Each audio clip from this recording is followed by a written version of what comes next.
Halo semua, selamat datang di Lenike Channel cerita tentang drama. Drama Korea yang berjudul Blackout, adaptasi dari novel Jerman dengan judulnya Snow White Must Die. Drama ini bercerita tentang seorang anak laki-laki bernama Byun Yohan. Dia adalah seorang pelajar. Byun Yohan terkenal sebagai anak yang beruntung, orang tuanya yang sukses dan terpandang, dan dia juga dikenal sebagai anak paling pintar di sekolah yang memiliki wajah tampan. Sampai suatu hari, keadaan berubah 180 derajat. Byun Yohan dituduh sebagai pelaku pembunuhan dua teman perempuannya.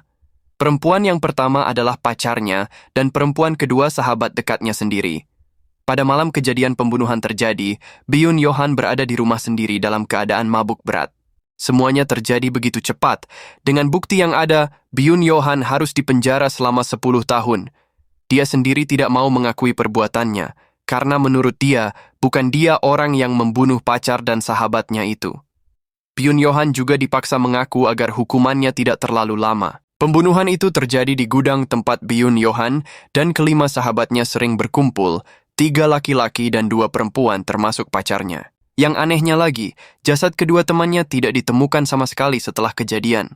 Hal ini membuat Byun Yohan depresi bagaimana semuanya bisa terjadi, dan mengapa dia harus mengakui perbuatan yang bukan dia lakukan. Seharusnya pada malam itu Byun Yohan berkumpul bersama sahabatnya, tapi dia memilih sendiri untuk minum di kamarnya karena ada masalah dengan pacarnya. Dan terakhir kali bertemu dengan sahabatnya, Byun Yohan sempat debat karena suatu masalah yang juga berhubungan dengan pacarnya. Selama di penjara, tidak satupun sahabat laki-lakinya datang untuk menjenguk dia. Bahkan setelah kejadian, salah satu dari 3 sahabat laki-lakinya langsung pergi ke luar negeri. Hanya ayahnya saja yang datang, tapi tidak lama setelah itu, sang ayah meninggal. Kedua orang tuanya sangat terpukul atas kejadian yang menimpa anaknya. Mereka disudutkan oleh penduduk desa.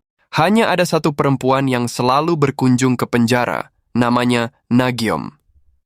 Byun Yohan juga tidak terlalu dekat dengannya, hanya sebatas kenal saja, karena perempuan itu juga teman sekelasnya. Namun beberapa kali ketika berkumpul dengan kelima sahabatnya, Nagyom juga ikut bersama. Hanya Nagyom yang terus memperhatikan Byun Yohan, bahkan dia juga yang menyambut kepulangan Yohan setelah 10 tahun di penjara. Nagyom berharap Yohan dapat hidup bersamanya dan memulai hidup baru. Banyak teka-teki dalam drama ini.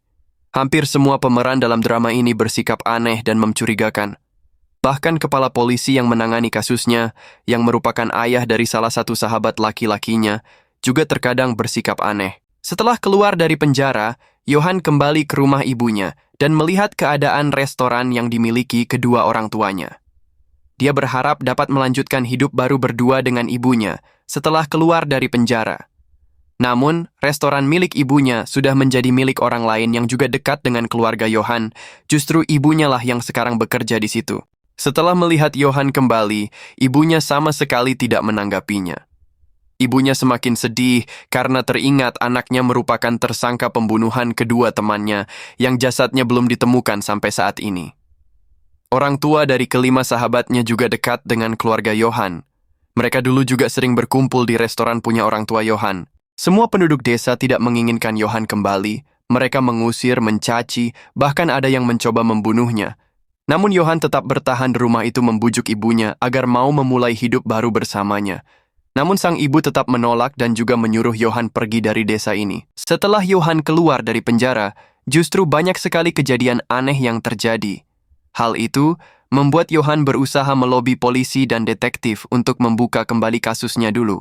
Namun usaha itu tidak berhasil. Kejadian aneh yang lain, ibunya jatuh dari jembatan layang. Detektif dan polisi mengungkapkan kalau itu hanya percobaan bunuh diri. Namun Yohan tidak percaya. Dia mencari tahu sendiri apa yang terjadi. Ibunya koma di rumah sakit, membuat Yohan semakin frustasi. Sampai suatu hari, ada detektif baru yang ditugaskan ke desanya. Sang detektif juga melihat kejanggalan yang terjadi pada kasus Yohan 10 tahun yang lalu. Detektif itu mempelajari kasus Yohan dari awal. Dia meyakini seharusnya bukti yang ada tidak cukup untuk mencobloskan Yohan ke penjara.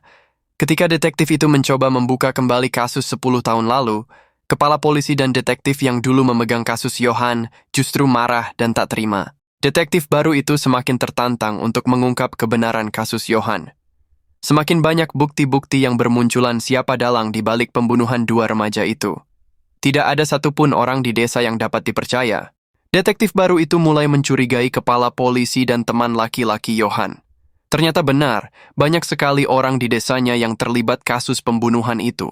Teman Johan terbunuh di dalam gudang ketika bersama kedua sahabat laki-laki Johan. Mereka sempat adu mulut, disinilah yang membuat ketiga ayah laki-laki ini terlibat. Kepala polisi itu menyuruh anak-anak untuk bersembunyi dan tidak mengatakan apapun, sedang ayah mereka yang mengurus semuanya. Dalam perjalanan membuang badan anak perempuan itu, ternyata anak itu masih hidup dan langsung dipukul kepalanya oleh salah satu ayah mereka. Kemudian jasad itu dibuang di dalam lorong sebuah gedung terbengkalai. Sedangkan pembunuhan pacar Johan dilakukan oleh seorang dokter yang ada di desa itu, dan kebetulan istrinya juga seorang pejabat dan sahabat dari kepala polisi tersebut. Kasus ini ditutup sangat rapat oleh kepala polisi. Plot twistnya, kejadian pembunuhan pacar Johan terekam oleh perempuan bernama Nageom. Dari awal Nageom sudah mengetahui bagaimana pacar Johan dibunuh. Dan lebih lagi, Nageom juga mengetahui bagaimana pembunuhan teman perempuan yang dibuang jasadnya di dalam gedung. Nageom melakukan semua itu karena terlalu terobsesi pada Johan. Dia mau Johan fokus pada dirinya, namun pada kenyataannya Johan justru menjadi lebih mengabaikan Nageom. Nageom akhirnya depresi dan dirawat di rumah sakit jiwa. Begitulah akhirnya dari kisah ini, meskipun happy ending namun sangat sulit kehidupan Johan 10 tahun terakhir. Hanya karena keegoisan orang terdekatnya yang melakukan itu karena iri dengan kehidupan Johan yang harmonis dan sempurna. Justru orang terdekatnya lah yang sangat membahayakan dirinya. Jangan lupa subscribe, like, dan share video ini. Sampai jumpa di cerita drama Korea selanjutnya.